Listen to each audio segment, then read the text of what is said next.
morning. Welcome to CATEX TV. My name is Frank Fortunato. Today is February 2nd, Tuesday, 2016. It's Groundhog Day in the United States. If you happen to see Bill Murray, if you want to follow us on Twitter, please go to CATEX TV. The big news in the United Kingdom are ongoing talks going on at Downing Street between former Polish President Donald Tusk, who's now operating as an envoy for the EU, with David Cameron and his staff. The talks are being watched very closely, even so far as the BBC reciting the dinner menu that the two men are eating. Tusk is saying this morning that the talks are in fact making good progress. We'll see what that means. The out-of-control cargo ship, the story that we reported on yesterday, the American Modern Express, has now apparently been boarded by Dutch Marines about 30 miles from the coast of France. The ship has now been stabilized and is no longer on a direct collision course with the French coast near Biarritz. It's unknown still as to who is insuring it. Nobody at Lloyd's is saying who.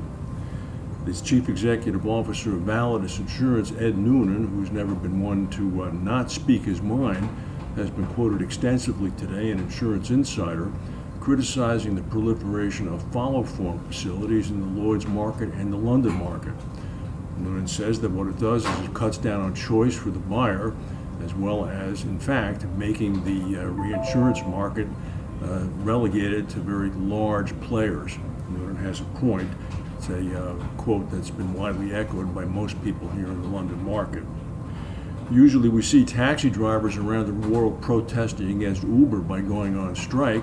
Yesterday in New York City, Uber drivers went on strike.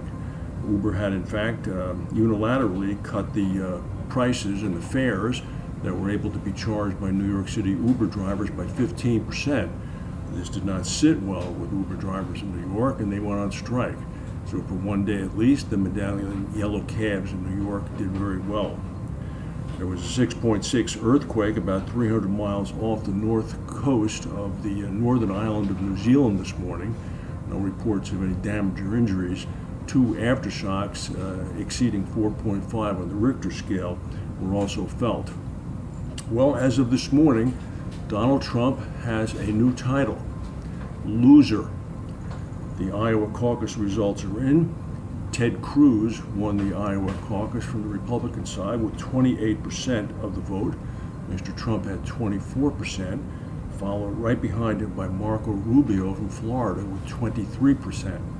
Meanwhile, the Democratic battle is 50-50 still between Hillary Clinton and Bernie Sanders. All eyes now are in New Hampshire, where the next vote is this coming Tuesday. That's the news from London. If we have any breaking news, we'll come back and tell you. Thank you for watching, and we'll see you tomorrow.